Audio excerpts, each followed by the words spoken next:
So this came out a while after the series already had its last episode, but hey, better late than never, I guess. But yeah, anyway, at this point, Steven Universe has ended, and it still kind of just doesn't feel that way, but also really freaking sad.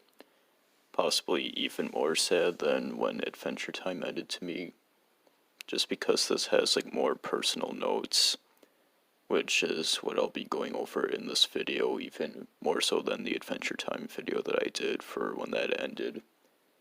But yeah, I'm doing another video basically just like that, where I go over my personal history with Steven Universe. And I'm going to start by going over the beginning, of course. And back when the show was being hyped up, I guess you could say that, previewed and stuff before its first official air date, I was still basically in my face of oh well, the new shit sucks, blah blah blah, that stupid crap, which I also brought up in the Adventure Time one, I'm pretty sure. But this was around the starting turning point where it was having hints of ending. But more reasonably, most other people, I saw the previews and they were really fucking bad. They made the show look like total stupid, annoying ass garbage. Many will tell you that, even the show's biggest fans will tell you that the original promos were just absolute fucking crap. But yeah, I didn't give it a chance because of that. And it didn't help that Uncle Grandpa premiered with it, which I actually did end up growing on a bit, after a few years also. But yeah, another show that I'm going to bring up, though, that premiered shortly after Steven Universe that kind of helps tie to this is Rick and Morty. Now, I'll just say real quick for Rick and Morty now, I'm somebody who likes to pretend that there's only been 2 seasons and before it tragically ended, but that's for a different time if anybody ever wants me to talk about that.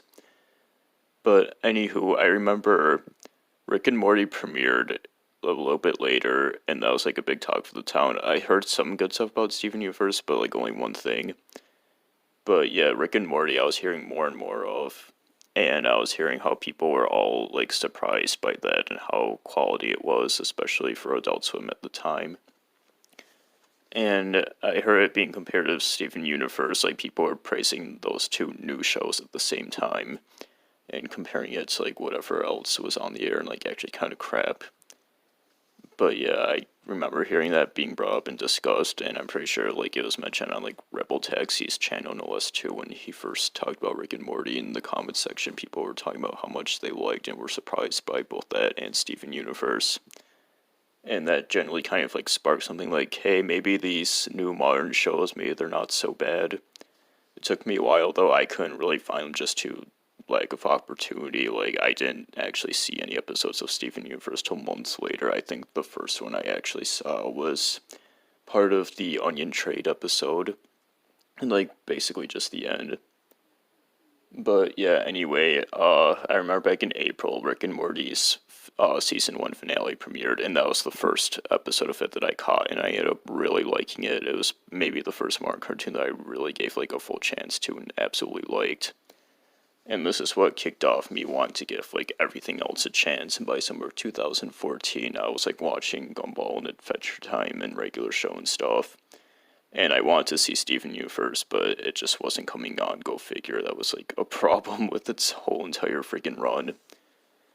But yeah, it was small at first, but 2014 passed. Then by 2015, I was an avid Cartoon Network watcher. I caught all of the episodes of stuff that I missed over the years and stuff, and I talk about Adventure Time personally more in that video, especially during 2014. But yeah, I remember in 2015 they would rerun Gumball a lot. They still kind of did for years to come, but it was especially a lot then. And it didn't help that weekend morning, so it was the only thing I would do was watch that, and they would have a marathon of it every weekend morning on Saturday and Sunday. Just do that, then play Smash on the Wii U. But yeah, Steven Universe would occasionally come on, and I would catch episodes through that, and I was getting a pretty good track on season 1, and I knew all the characters and stuff by then. I knew about Lapis and such. And then I finally caught Jailbreak. And yeah, everybody knows that episode. That's the fucking episode that got everyone into it. Like, anybody who maybe just heard of it or maybe watched it casually, like, that's the episode that sucked you in and clicked, and it did the same effect for me. Like, I didn't see Garnet being a fusion becoming a thing. And I remember before then I was listening to the theme song a lot because I liked that. And in the comments section, I would see people talking about that, and the question was brought up, where somebody was like, why does Garnet have 2 gemstones? And I remember the one reply was like, I don't know, maybe she was just born with 2 of them. But yeah, that was an amazing reveal, and along with Stronger New and stuff, and like, this was around, like, spring 2015, like, this was the key moment where I was like, okay, I like this show too, holy fucking shit, I love this show, I need to see all of it, and that's when I became, like, a true fan of it. But yeah, I ended up falling in love with the Homeworld Gems. I was watching the show much more back then, like, anytime I could get a chance to grab an episode and watch it, I would do that, like, streaming services and stuff would help.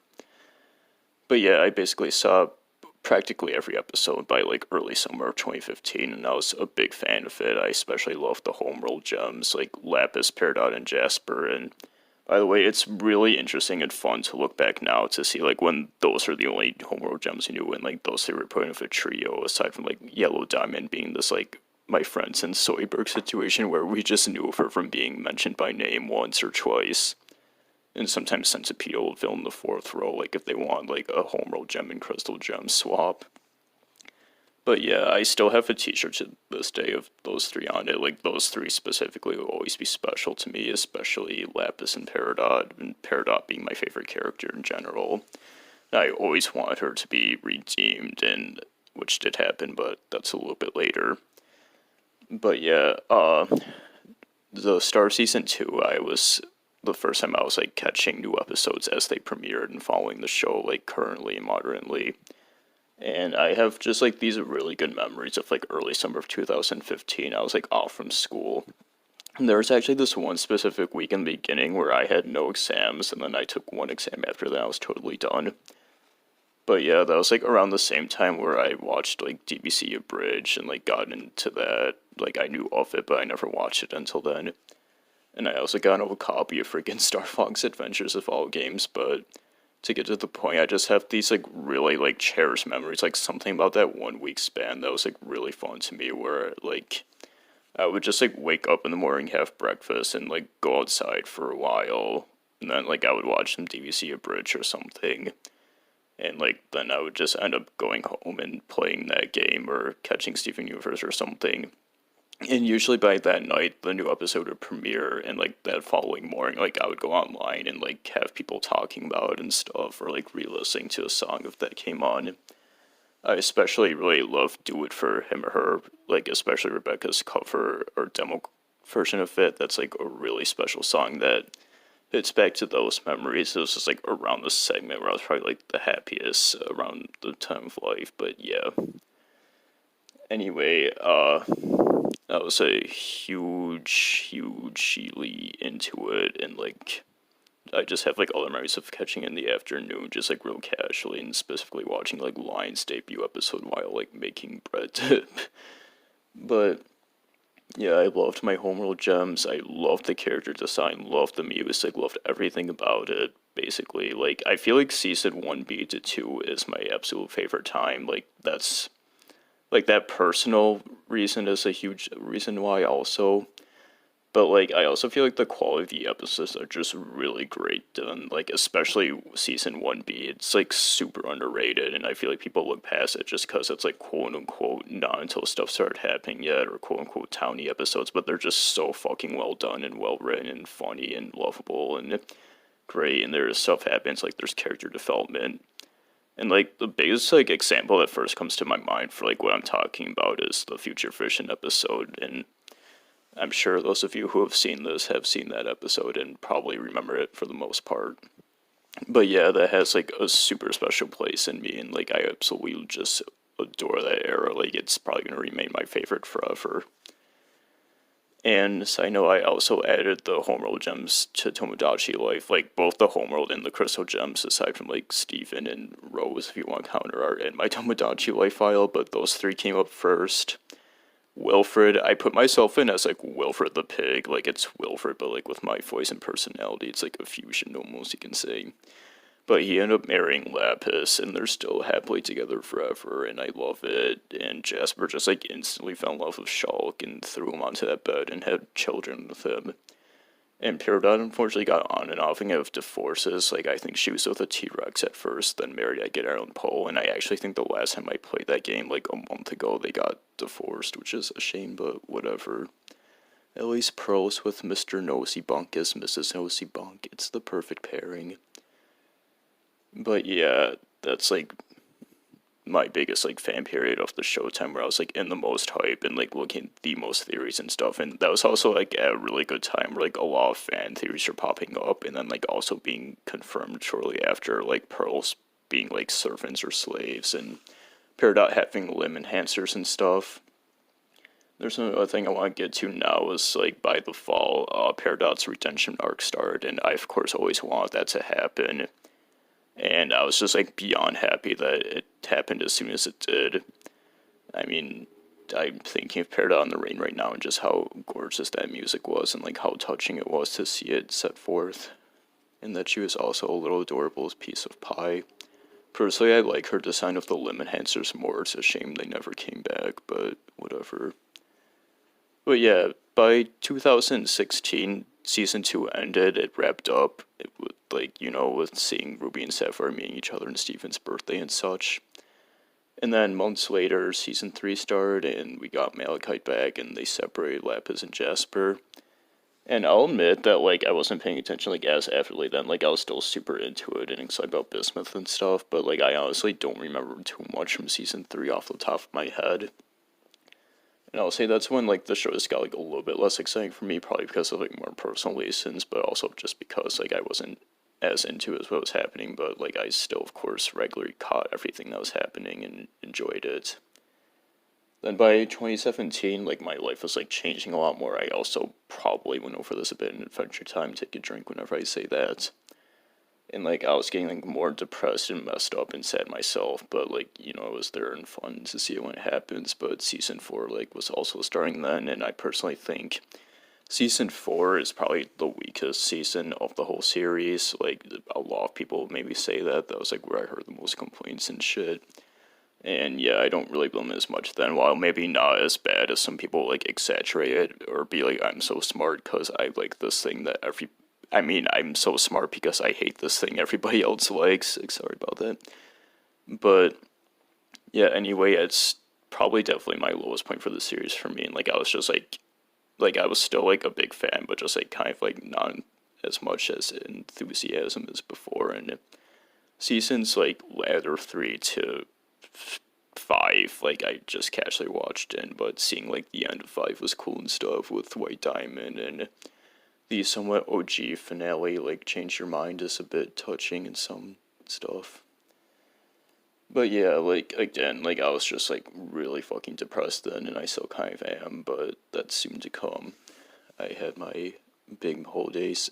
But yeah, I was also super nostalgic for 2015 at this point, too, and, like, that era of watching it, as you just heard. Like, that started, like, years ago already, I can't believe how long ago that was. But then in fall of 2019, the movie happened, and I absolutely loved the movie, and it kind of like recaptured like how much I just adored the series back then. And I loved all the music, loved the visuals and the character designs and stuff. I love Spinel. Emerald beforehand, I kind of like, she's like the ultimate and symbol dark horse, but Spinel was of course great, and like that was like the first time in a long time where like the songs are just stuck in my head afterwards, and I was like singing them in the shower and stuff and thinking of them all the time. And fall of 2019 and sort of summer was like a grace period for me where I felt more happier. And the movie also kind of like motivated me too a bit to kind of like try harder. Unfortunately that's dead now, but it helped then. And something I want to go over again was, like, the show along with, like, Firemen Awakening, which I think I also mentioned in the Adventure Time video, Drink. is that this one that show, especially as I was getting into it in 2014, 2015, really helped like motivate me to give the world and like other things like a chance and be nice and open.